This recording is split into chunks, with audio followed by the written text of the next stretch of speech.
See it to believe. Woo! Woo! We break the wire with the stories that amaze. Deep dive coming, lighten up your days. 2 Time shows you how we make it shine. Building futures with AI, one step at a time. Yo, Rick, slow down. I'm Brandon, the producer. Save some tools for me. Shuckle. I'm here bringing high-tech comic energy. AITV News Team. Dives in creation. TV. Learn, laugh. Innovation. TV. More human amplified. Catch the spark, ride the wave. Futures on our side. Oh, yeah, it's AITV time, folks. Experts talking, truth in the stream, dreaming bigger, living stronger, building the dream. From therapy bots to AGI talk, we ask the hard questions. Fun fact, I sound exactly like this on microphone. We're going to have us Catch me in the studio. lip syncing this puppy. We're going to put this into Hedra, man. You keep threatening that. Yeah, I'm just going to do it. I'm going to surprise you. But I'm going to clone your voice from all the YouTube videos. We're going to make it for real.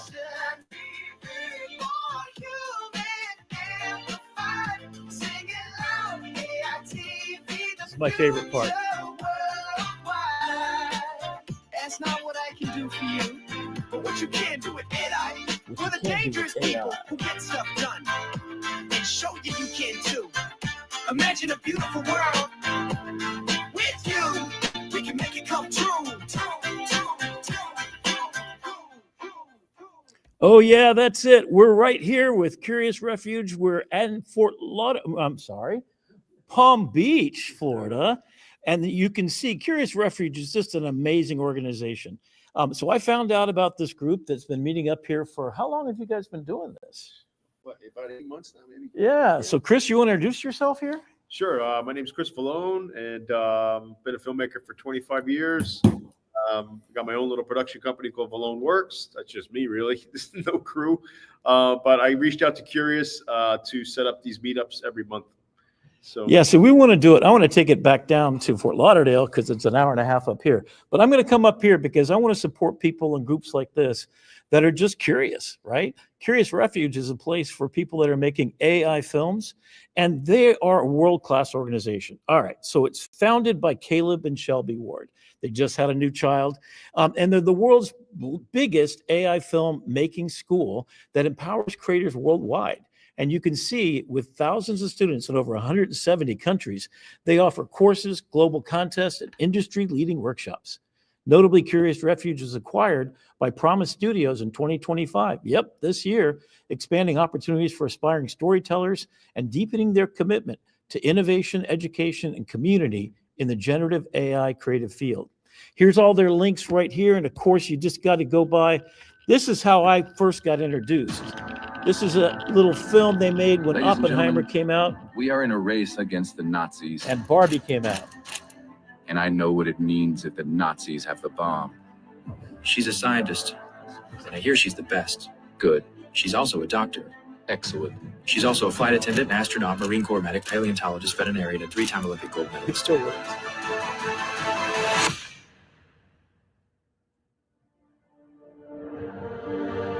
I see the bright pink glow of a new era. We imagine a future. And our imaginings look fabulous. Barbie, together we're gonna beat those Nazis. And we're gonna look so good doing it. Hey, Barbie, can I come to your secret laboratory later? Sure. I don't have any plans. Just giving humanity the means to destroy itself. Barbie, this candy we've been making is delicious, and it gives my skin such a healthy glow. Ken, that's weaponized uranium-235. You're probably gonna die in like 12 minutes. So you're telling me when I push this button, there's a chance we might destroy the entire world? Yeah, but only like 60%. Hit it, Ken.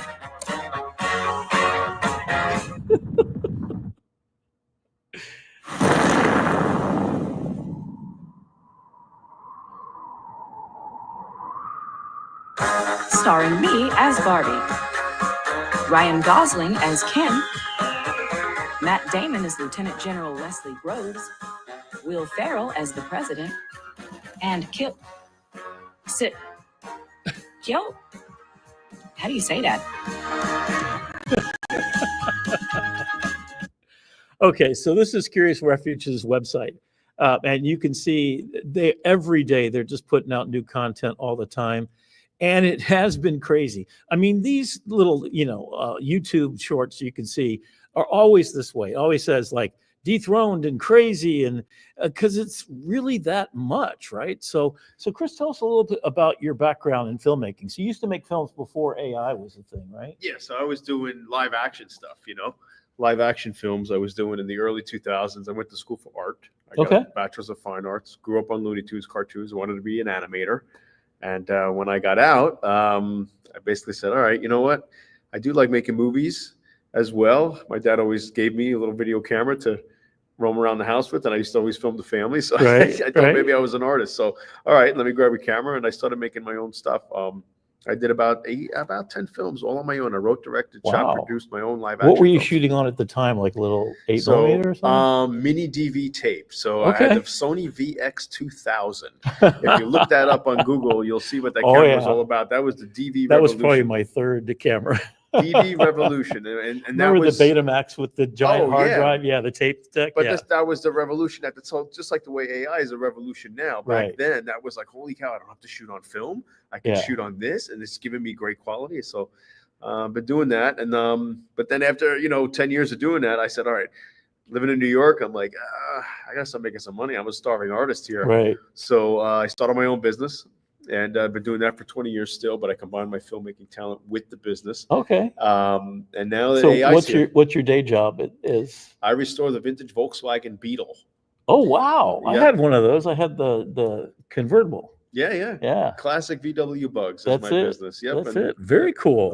Oh man, I wish I could get one of those back. We wore that thing so out. We would go to the beach all the time, and the floorboards just rotted out. So we would just watch and drop stuff down and whatever. But that was when you used to be able to drive on Daytona Beach, right? Right. Back in the day. Yeah. So it's kind of exciting because he put together these groups, and Curious Refuge really is around the world. They have not only integration so that you can get introduced to the people that are doing this, they've got contests. In fact, you can see one here, the next AI sketch comedy winners. So they've done advertising. What other kind of things have they done with Curious Refuge? They're even getting into movie stuff and I think even possibly getting into games as well. Because AI is getting into gaming and stuff as well. So they just joined with Promise. Yeah. That other, they got purchased by Promise. So now they're part of a big giant thing. But before that, they were plugged in. In fact, I've been watching them since the Barbenheimer days. So that must have been a year and a half, 2 years ago almost. Yeah. Well, whenever Barbie came out, right? Mm-hmm. And then they did Wes Anderson films and all that kind of stuff.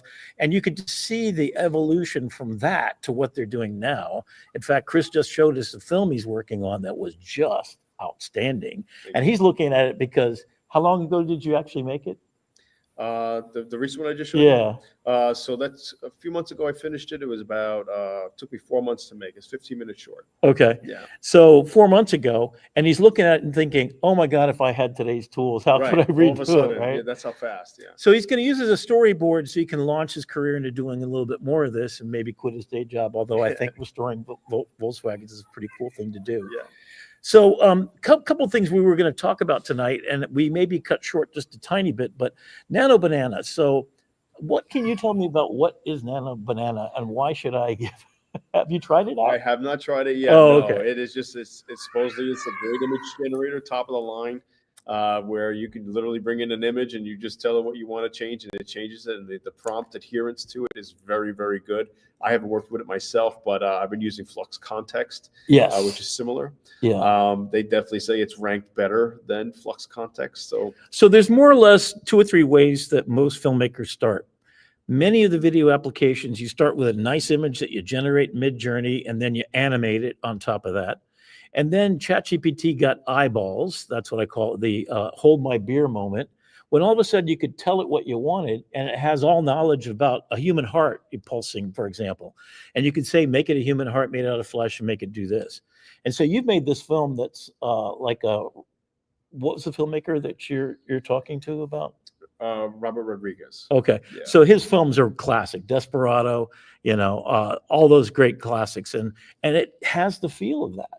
but it's got a real human story. Yeah, that's old school storytelling, like you said. I guess Right. I'm a little traditional in my sense. I feel like we need to go back to good storytelling, no matter what tools you use. Just you want your heart to be torn. I just Right. feel like you want good versus evil, and just really feel impacted when you see a film. Right. So I'm going to switch over real quickly to,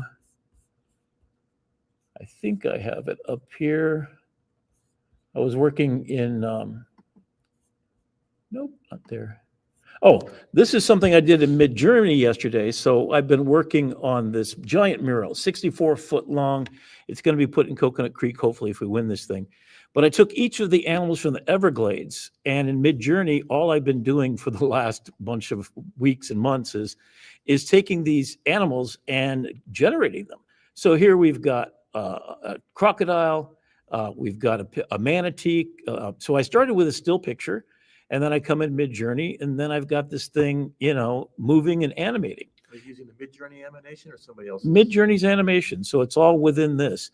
Now I could take the same thing, so I got a nice bat picture, and then I got a close-up of this guy, and then you'll prompt it. So you have 4 chances.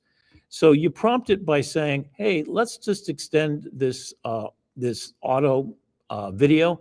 So if I click on that, it's going to generate more time. Now, if I do it manually, I can say what I want this bat to do.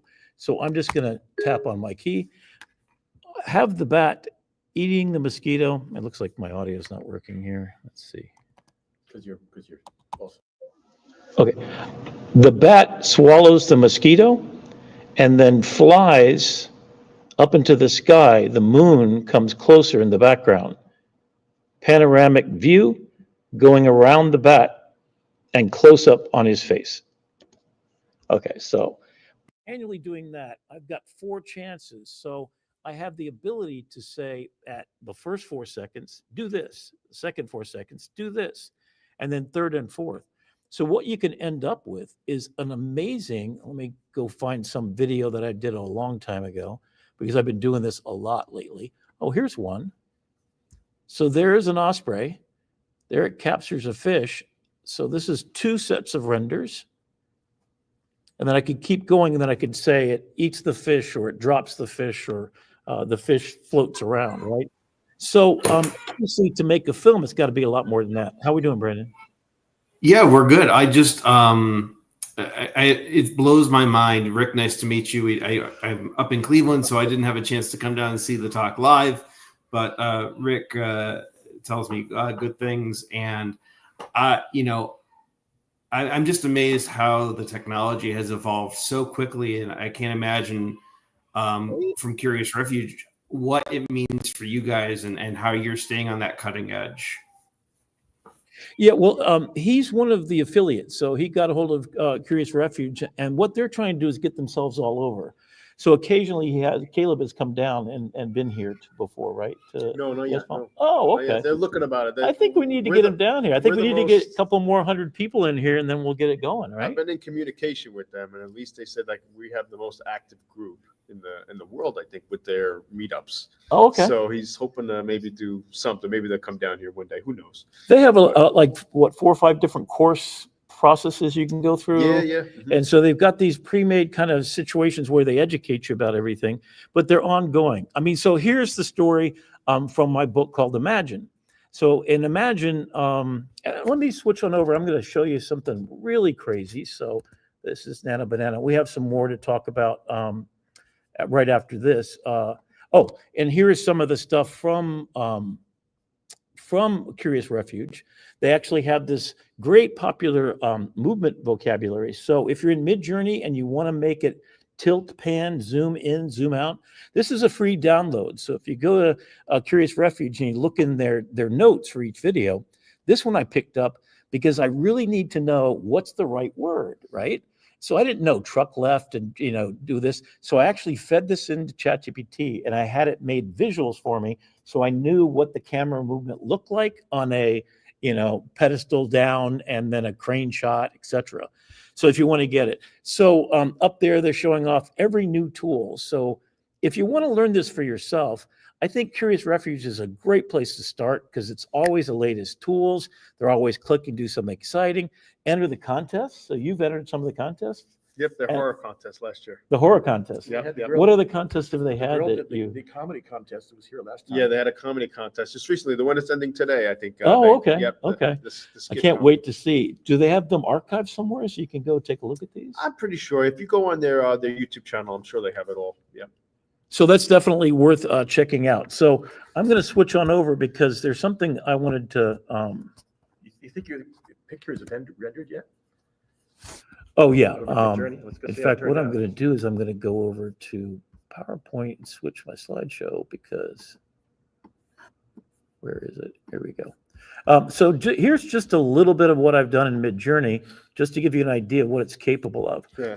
So I made this still image. The 3/4 of this is completely from Midjourney, just saying Salvador Dali, blah, blah, blah. Right. Then I found a picture of the clock and I found a picture of the face, both from his actual original stuff. And then I did the 4-step prompt. So basically, oops, did I just crash and burn? There we go. So I haven't added any music to it or anything, but at 4 seconds, I said, camera pulls back, an animal, a giraffe on a stepladder comes in, and then I said, a man in a business suit walking on a, yeah, so there we go. So every 4 seconds, so you get 20 seconds out of it. This I did in Firefly as well as Midjourney. So I got this beautiful picture. And then I said, you know what would it look like if all these guys are running off the cliff? At first, when I said running off the cliff and dying or whatever, it wouldn't do that, right? Yeah. So you got to be careful. Yours was kind of bloody and it just wouldn't do it, right? It's a challenge. You involve children in blood and they're just like, no, I'm not going to be able to do that. Yep. So I spent a lot of time in Mykonos and Greece. I grew up in Greece as a kid. And this is just what I imagine. What a beautiful thing. So I had her walk outside, then I had her turn left, and the orange blossom trees are floating in the air, sailboats in the background, etc. Then I took a picture of me and I did it in Photoshop. I made 4 versions of me. This was in Midjourney, and I just said, I gotta dance. So what did I prompt it? Make them dance. There you Yeah, there you go. go. So now I've got 5 of me dancing to my own tune. And so we're at a point where you're only limited by your imagination. And what I really want to talk about is storytelling. Because, like, here's a story. This is actually George Washington Macaulay, my ancestor from World War I. Not World War, the Civil War. Oh my God. So this is all I had. A hand scribbled note down there. It's Washington Macaulay. And I said, this is my ChatGPT prompt, right? This is a historical picture of my grandfather serving the Civil War. He actually fought for the North and the South. Oh, wow. So he fought for the North, got captured by the South, was forced into labor, and then a group of them escaped to Europe. And it's a whole wild story. In fact, I'm thinking it'd be cool to do a movie about it, right? Because he didn't want to fight for the South. Yeah. Although my family did have slaves, that was something. That's another weird story for another day. But I asked it, I want to preserve the image and see what it could be like. So I went over. That's what ChatGPT gave me. Wow. Son of a gun. And all I had to do was change the Macaulay correctly. So I did fix that. And I said, you know what? And a couple of times I said, I couldn't even tell. I mean, there's a chair over there. There's sort of wainscoting or whatever. So I sort of described it. When it first did it, it gave the guy a pipe. As you can see, there's sort of a scratch across his face, So it kind of went with that. So I pretend that I'm Steven Spielberg. This is how you do ChatGPT, right? You say, well, I want his hand in his shirt. I want the chair over to the right. I want intricate wainscoting. He's posing for a picture. Then I said, he tells a joke to the photographer and he laughs and turns around. Nice. Okay, that's cool. All right. So here's World War I, right? The Battle of Verdun. This is right before the Battle of Verdun. My grandfather was there. And this is them playing the banjo and smoking cigars. Right? I don't know what that little thing in the background is, but it's kind of crazy. All right. So here's my grandfather with a Model T, right? So his first Ford. That's awesome. And now he's in motion. I mean, I just can't imagine. And all of this is, if you want to talk about a hallucination, really. In fact, that's kind of what we're also going to talk about tonight. So storytelling, hallucination. So that's me. Those are my 2 sisters. And all I did was give it the still picture. In fact, I'm working on my entire life. And I'm going to bring everybody back to life and use their recording of their voice if I can find it. Yeah. so I can tell the story of my life and my ancestors' life. And imagine what a world we could go through if we could have these moments that we could handcraft the way we want to, just from memories. So we're really in a magical space of storytelling. And I think that's the big thing. I've been writing a lot about the idea that AI compresses by tokenizing and kind of like saying this word's related to that and the next word's going to be, right? We tell stories by, if I say Frodo, how many different words and how many different ideas and visuals come up with Frodo, right? So you got the hero's journey that Joseph Campbell's talk about. You've got Star Wars, and by comparison, you've got, which are all hero's journey, right? And you've got the Hobbit, this meek soul that was asked to save the world. And the story goes even more profound. You know why he wrote it? Tolkien did. He was in World War I. And maybe it was II. Correct me if I'm wrong, but I think it was II. And he was an ambulance driver, and his buddies were Samwise Gamgee and the other ones. And they were fighting to stop evil from taking over the world. So his whole thing is Sauron the Ring is just a thing about corruption and evil and human capacity to be that way. It's the same story that he told from heartache and pain, right? That lasts forever. It's the same story of Star Wars. It's the same story of Harry Potter. You know, it's the person that you don't think is going to save the world that does. We all imagine ourselves heroes of our own journey. And even for educators, I say, you know, you're there to create an experience of education for your students, to help them have their own hero's journey, because you're only there in their life for a few minutes to kind of share what you do. And the idea is, what if we could make it come to life for you? Find out what your purpose built here to do. Maybe it's Volkswagens, maybe it's filmmaking. What if you had the chance to do both? And that's what your imagination can do. So I asked my sisters, and this is exact, look at the continuity of the face. There's nothing wrong with the hands. Everything is just right, right? And so I said, my mom, 18 years old, before she met my dad. And it got Hendrik, we might need to land that plane just in the context of your location. I think you mentioned at the top of the show that you had limited time at that location. We're coming up on the bottom of the hour. Oh, okay, thank you. I'll cut through this, and then I'm going to go outside and kind of continue from there. But thank you for mentioning it.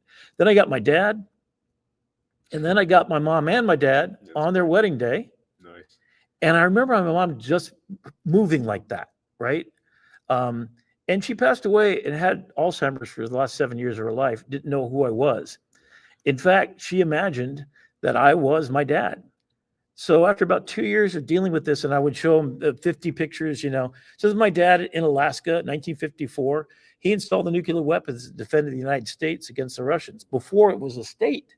And this is what he did all over the world. He did the same in Japan. In fact, you remember those nukes that were over in Turkey during the Cold War? He's the one that went and took them out and put them in Athens, Greece. Wow. 1968, that's when we're living there. Jeez. And so I said, drinking an iced tea. So that's how my sister was. And of course, my dad picks up the whole thing, right? Like, no, right. So there's my mom in a convertible car. That's her smile, man. It was kind of spooky when I first did it. I cried for days just thinking about it. And then here I've got this story, this book that I'm doing, right? It's 12 books, the classics from 'Twas the Night Before Christmas, all the way Cloudy with a Chance of Meatballs. So I create this character named Laura based on my daughter. And it's a world of imagination. And here's the song for it that I wrote. Yep. Imagine a world where the stars shine bright, where dreams take flight in the golden light. Turn your fears into stories born. A world of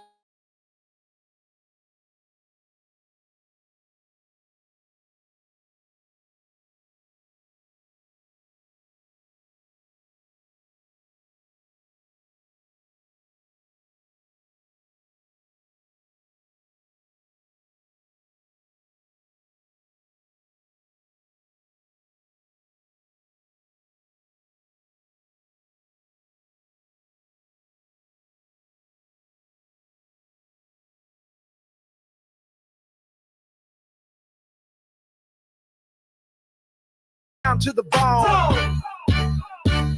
Crazy thing. Welcome back, Rick.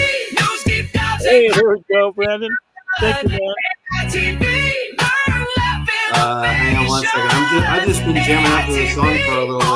Oh, okay. Can we stop it? There we go. Yeah. Oh, AITV. That's not what I can do for you. No. But what you can do with A, we're the dangerous people who get stuff done. Dangerous people, Yep. baby. And show you can too. Imagine a beautiful world. With you, we can make it come true. Yeah. And we're back. AITV. A couple of dangerous men in their car in the parking lot of the West Palm Beach. Yeah, I'm at the library, baby. They just kicked us out. They just can't handle us dangerous men doing these crazy things and stuff, man. Oh, wow. Okay. All right. So let's see if we can get back at it. I'm sorry about that. We got a little bit cut off just because the library shut down. They took away our Wi-Fi, but we're dangerous men. Yeah, it's hard to produce a radio online podcast without the internet. That's kind of one of the prerequisites, you know. Well, that's why I got a phone I can tether it to. So, you know, I'll pay that extra bit. So let's get back to where we were. So we're talking about Curious Refuge and stuff. So have you checked them out, Brandon? Have you ever used any of these tools, the video making stuff? I've used some of the video making tools like Kriya, but I had not been introduced to Curious Refuge until you introduced them to me earlier this week. So I haven't had a chance to check them out yet. But from what I saw in the first part of the show, it was really impressive. Yeah, and I mean they've been doing this for a long time. I mean they're the OG of this stuff, and they're in Hollywood. You know, although it seems like because of AI, everything's moving to somewhere else. Miami, I know for education. In fact, Miami-Dade is the hot spot if you want to get education and AI. And Jeff Bezos moved down here for a reason, baby. It's because AI is moving to Miami. You know, it ain't Silicon Valley, it ain't New York, it ain't Boston, it ain't Chicago. This is it. So because it's a worldwide thing. In fact, the largest population, OpenAI just said, that their use in India is going to surpass their use anywhere else. So they're making more money and they're getting more inroads and they're making a difference. So I just watched Diamantis's presentation, the one I sent to you, Brandon, and there was two kind of really cool ideas. One was we're getting to the point where superintelligence means what? I keep harping on the idea superintelligence means we have to just amplify our humanity. And I think the thing about music videos and music in general and making movies is Steven Spielberg is in command of $100 million budget because what? He's so damn good at telling human stories. It's about where he grew up, what he did. But imagine you're an artist. So if you're complaining about AI, you haven't figured out what real artistry is. It's not that I used a paintbrush and I spent 40 hours. Yes, I think what we end up with a real sadness that we spent our entire lives knowing how to do one tool.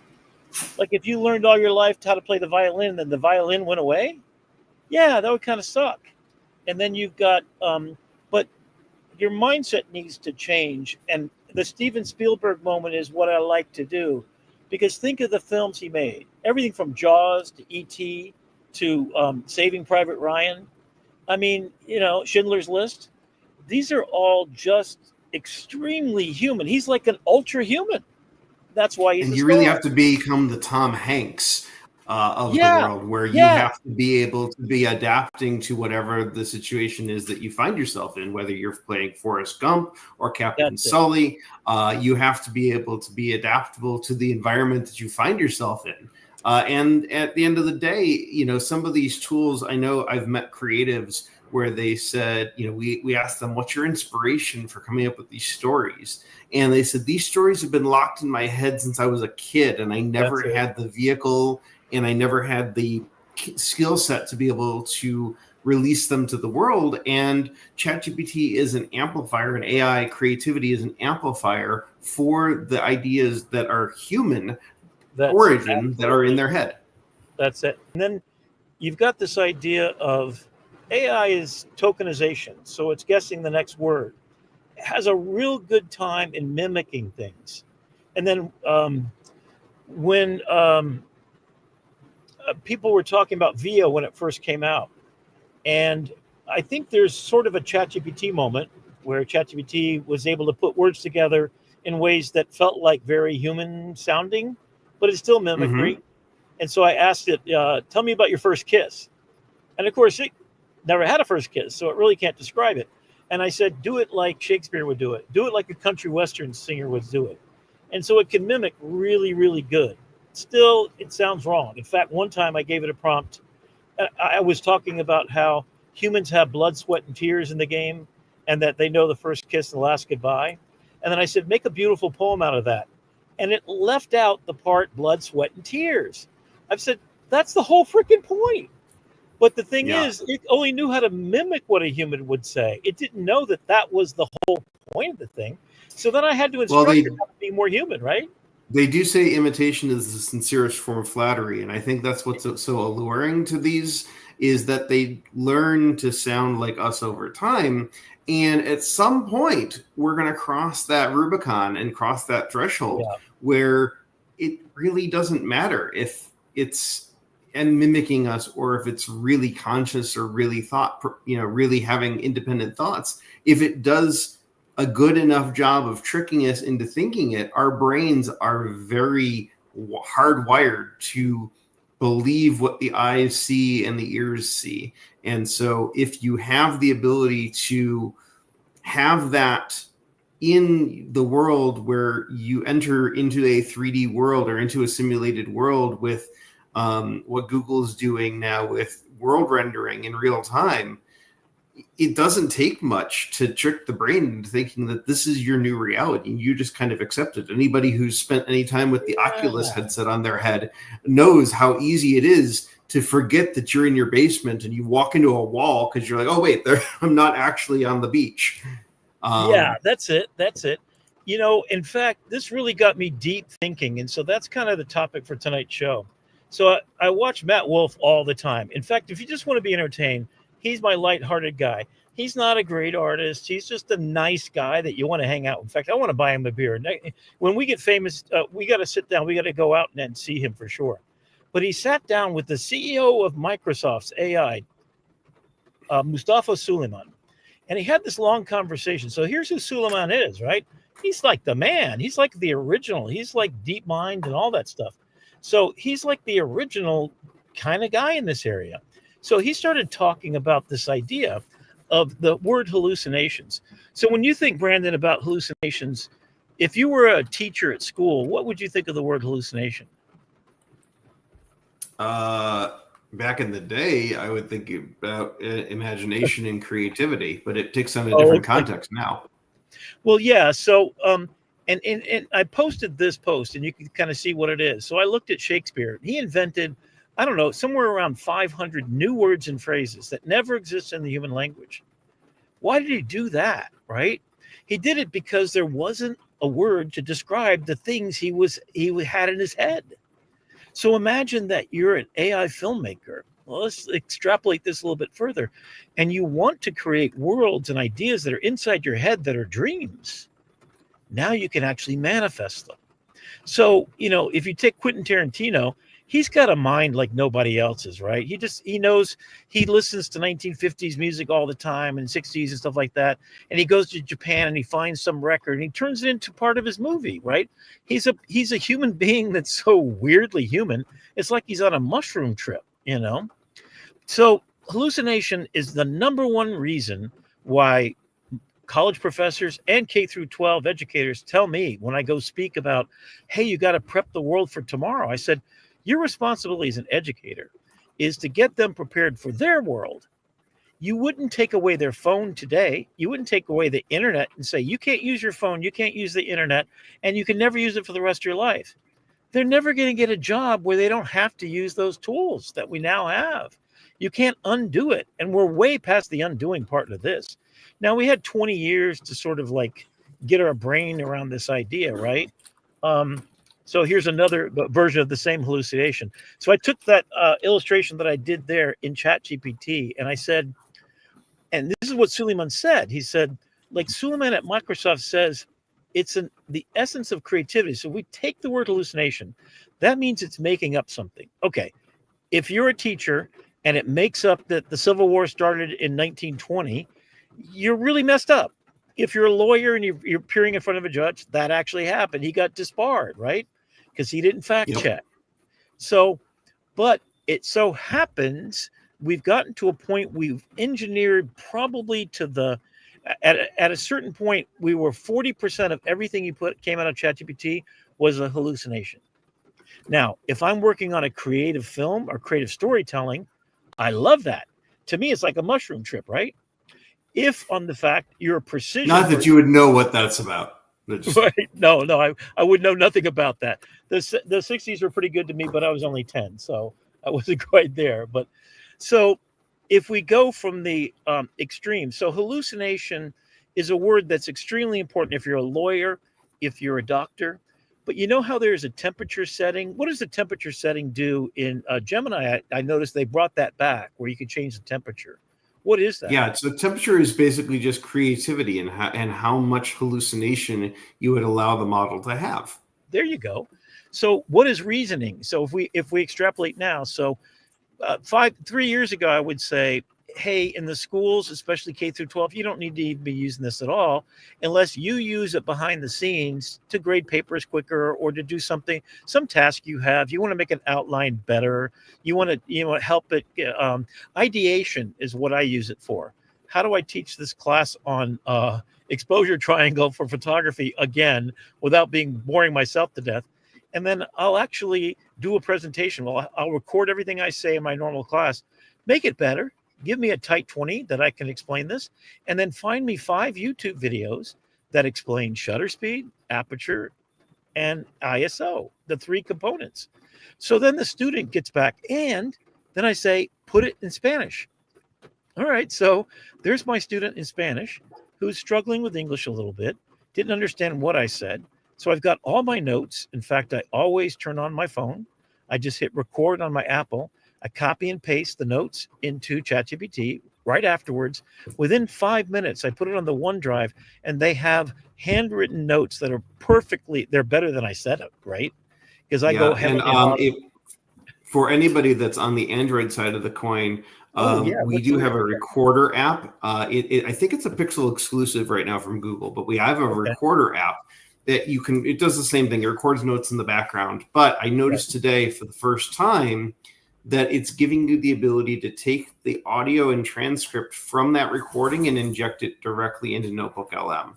So they're starting to blend their worlds and products together with the Pixel 10. Yeah. So the cool thing I've been doing this for the last year. And at first, when I went to ChatGPT, I did a 2-hour lecture one time. It went way longer than it should have, really. And then I copied and pasted, like literally. For you? Get out of here. I don't believe it. No, I did it. I got proof. And so I did this 2 hours and 30 minutes is the longest one I've ever done. And literally you record it, and then you go to the top right-hand corner and you hit transcripts, copy. And then I go ChatGPT. So I had to go over to Gemini because I did 2 hours and 30 minutes. We were talking about a huge project, and it's over the next 16 weeks, we're creating this duplicate of planet Earth called Imagination. We can get into that later. It's going to be part of a future show I'm going to do. But the idea is that it took 2 hours and 45 minutes worth of notes, which I went into extreme detail. I said, make sure you say every assignment I gave to every student, and if that person's name was there, tell me what Joe had to do, right? Then I'll copy and paste it. So right on my phone, not even moving from my phone, just have it sitting on the desk. Then I take it, copy and paste it over to Gemini. Then I say, make the notes. And I go into details exactly how I want them presented and what details I care about, what I don't care about. You know, the part where I talked about this, that was not a good idea. Just leave out that part. Then I copy and paste the results into a Word document on the OneDrive in the classroom folder. So literally within 2 minutes of me stopping talking, they had the transcripts of what their meeting notes were to do over the next 16 weeks, who was in what group, and everything's organized and structured. There's no way I could have done that, right? So hallucinations, it doesn't do any because it's based on grounded truth. So there's 3 things you need to know about hallucinations. Number 1, If you're a doctor or a lawyer, you need to use the reasoning engine, or really what you need to use is Perplexity. Because Perplexity, every time you have an artifact, you turn the queries, the questions and answers. I'm going to do a whole deep dive on Perplexity. So by next week, stay tuned. It'll be on my YouTube channel, Rick McCauley. So look for it there. It's going to be 20 tight minutes with a handout PDF explaining the whole thing. But so Perplexity is a combination of a bunch of other stuff. And the beauty of Perplexity is that it's going to give you all of the citations. It's going to turn it into an artifact that looks like a blog post, including images, which is great for visual learners like me. But it doesn't have one large language model. It has them all: ChatGPT, Grok, Notebook LM, not Notebook LM, but it has it all in there, right? And then you can put it in a folder with your own grounded truth and share that blog information with your class. So every one of my classes, photography has their own. Each of the students then make their blogs, their searches. So if I ask them to do a project, I tell them this is how you're allowed to use it. And I can see their prompts, their questions, their answers, and then we call them together into a project that we do. So Perplexity is a thing to use for teachers because it has that citation by default. Now, ChatGPT, and I do see, for a lot of educators that I talk to, I see a lot of them moving towards leaning into the tool and saying, okay, we're going to use AI, but your job isn't to write the paper. Your job is to critique the paper. Your job is to analyze the output and find the hallucinations. It's kind of like a 21st century Where's Waldo? Which part did it make up because it sourced Reddit for the information? So think about that for a second. In a world where there's so much fake news, I was following this story about, I forget, was some animal or something that I'd never heard of before. It ends up being completely hallucination by AI on purpose by somebody that wanted to get clickbait, right? So if you're faced with a fake world full of fake political stuff because somebody's manipulating you, that probably is your superpower, is to be critical thinker, right? Yeah, and I'll tell you what, though, and this is true. The line is getting harder and harder to understand where it is, because this week, I think it was earlier, maybe Monday night or Tuesday night this week, MLB shared a clip of a kid going to town on some popcorn at this baseball game. Mm-hmm. He's got his head in the bag, and it was an 8-second clip just coming in or out of their broadcast.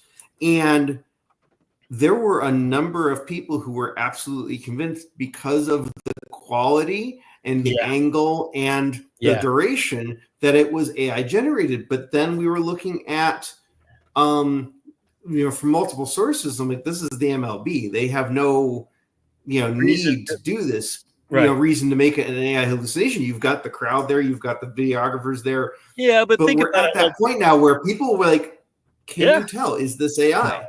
No, you can't.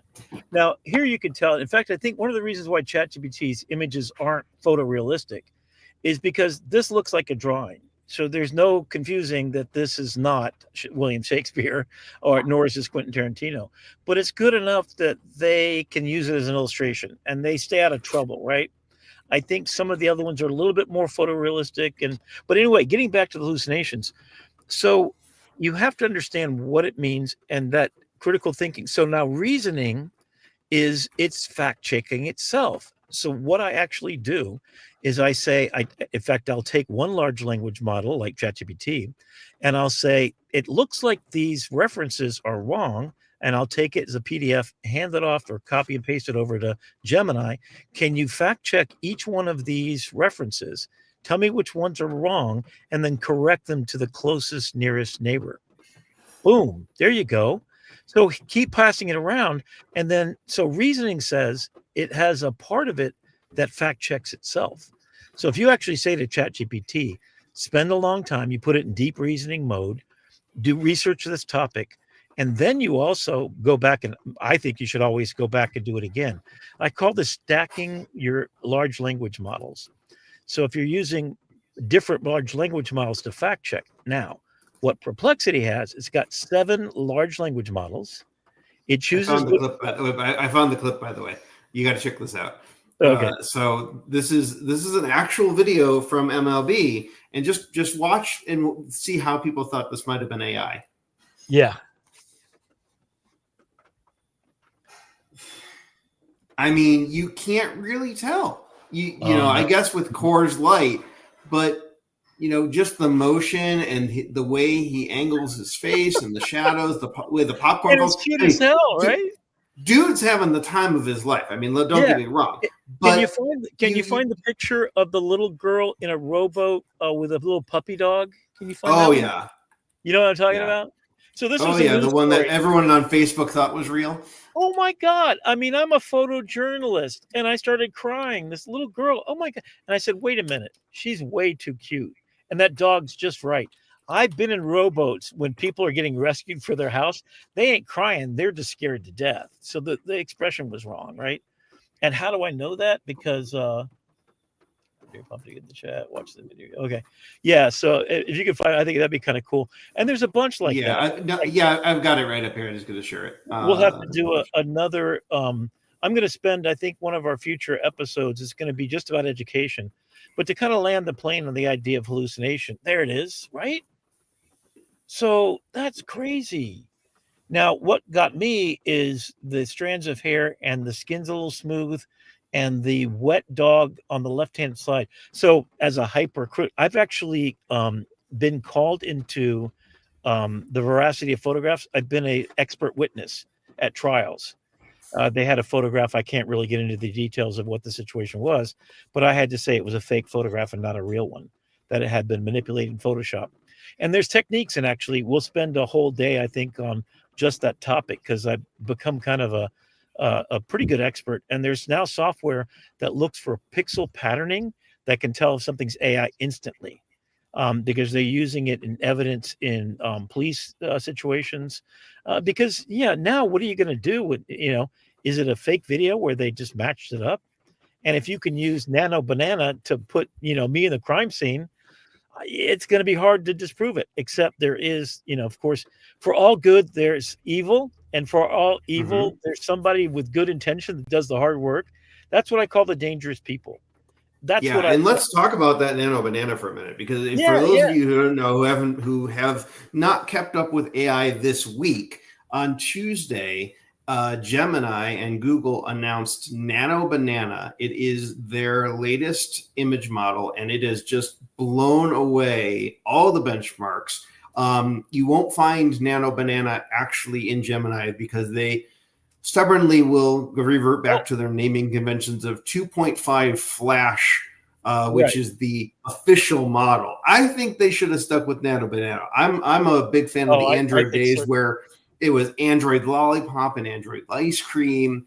But so now we have Nano Banana, which was the unofficial. It's Gemini 2.5 Flash image. But the image consistency makes it so we can absolutely very quickly generate. And it's free to play with either aistudio.google.com or on the Gemini app. You can generate these images very quickly with very strong prompt coherence, which is something that the models have really struggled with up until this point.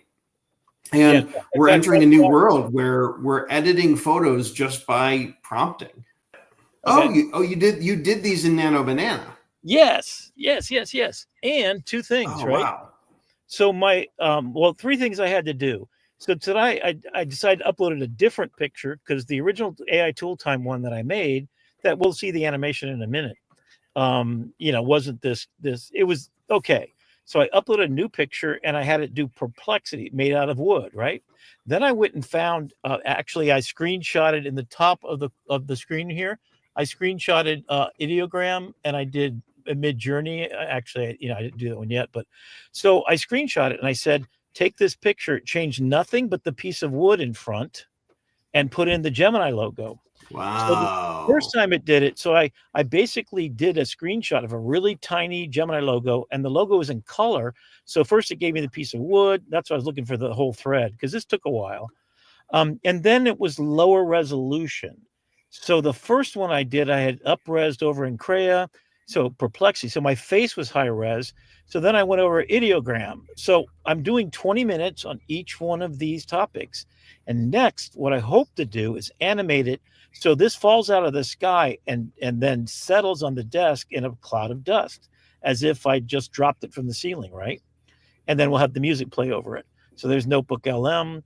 So each one took me a little time in Photoshop to kind of tweak it. But the basic thing was, and there's the Perplexity. This is the original one that I wonder if Tika could do that for you, Rick. Yeah, probably. So this will be kind of the behind the scenes to see it. But so here's two things. Let's finish this this idea of hallucination. So if we go back to the idea that in one sense, hallucination is about creativity. So if you are trying to do something creative, like writing a story, you actually want it to be hallucination. If you're what's the guy's name, 1970s, Hunter S. Thompson, right? Let's say you're Hunter S. Thompson, you want to write in the style of Hunter S. Thompson, and then you want to mash him up with Isaac Asimov and then create a science fiction novel. You want that creativity slider. I'm not even going to call it hallucination, because that's not hallucination. So I think we do need to protect the word hallucination, realize that we haven't engineered it out, but we can, and we should. And then companies like Claude, Claude's Anthropic, Dario Amodei, who wrote Machine of Loving Grace, which is one of my favorite things to read, is to remind myself that he created it because he left OpenAI because they were moving too fast and they weren't engineering out problems like bias. So in certain circumstances, it really is hallucination and we should be concerned. But if you're trying to be creative, like most of what I do, I'm trying to get something different. I want to go somewhere else. In fact, I have to coax it that way. But what if, just like that temperature slider, getting back to that temperature slider, right now, it's not exactly about creativity. I guess it maybe is a little bit. But if we literally could have a slider where I can go from Hunter S. Thompson, with an hallucination, and I can go all the way over to architecture and surgeons, precision, that's necessity for that. If we're able to, and I think here's the big problem. All large language models are trying to do everything for everybody. That's the problem. So a mixture of experts like Perplexity, and I know I feel like an ongoing thing about Perplexity, but it has 7 different models, and then it asks the appropriate one at the right time. Now, the ChatGPT 5 problem that just happened was they turned off all the other choices of the other models. So people like you and I that understand this model does this does the reasoning, this does the fact checking, it costs more money to do reasoning. They turn that on if they're building a building or they're going to do a surgery on somebody, right? In Perplexity, you can say only use academic papers. Okay, that changes everything. And then if you use Grok, what's it trained on? It's trained on X. You know what kind of stuff happens on X? This was done in ChatGPT, exactly like that. You see how it's kind of painterly? Mm-hmm. Then I said, make me a prompt, and I needed 16 by 9. Then I went over to ideogram. This is what ideogram gave me. Thank you again for a beautiful conversation. And in a world of hallucinations, just know the one thing is you have to be a critical thinker. And if you want hallucinations for creative purposes, use it that way. But understand that learning, adapting, and innovating with these tools takes a lot of responsibility on your part to do the hard work to creatively imagine a world that you want to live in, and then critically think about how you can make it better. So, shout out to Curious Refuge. We'll throw their website up one more time. Curious Refuge, fantastic. At the start of the show, before the library so rudely cut off your Wi-Fi at the time the library was closing, and we had to go off air for a few minutes. But Curious Refuge, we'll put that interview up on your channel after the show. And come back next week. Yeah, are you going on to Kyle's show next, or? I am. Yeah, okay. I'll be jumping over to my other job. Sure, the AI Learning Lab with Kyle. You can YouTube.com Learning Lab AI. We'll be over there in 10 minutes, probably talking more about Nano Banana. Yep, there you Little go. less political over there, Yeah, but still a lot of fun. And if you have questions about AI, we'll be back here Thursdays at 8 Eastern. Rick will actually be in an office opposed to a library and a car and wherever else you're broadcasting from tonight. My I'll car is still be raining like here. crazy down here. I don't know if you can see. Well, thanks, Yeah, Brandon. I just assumed that was a very cool virtual background that you had going on. There you go. I actually like the lighting better. That butterfly lighting's working for me. It's making me look like I got dimples and stuff. All right, Brandon, There you man. go. Peace and love to you all, and we'll see you next time on AITV. Bye-bye.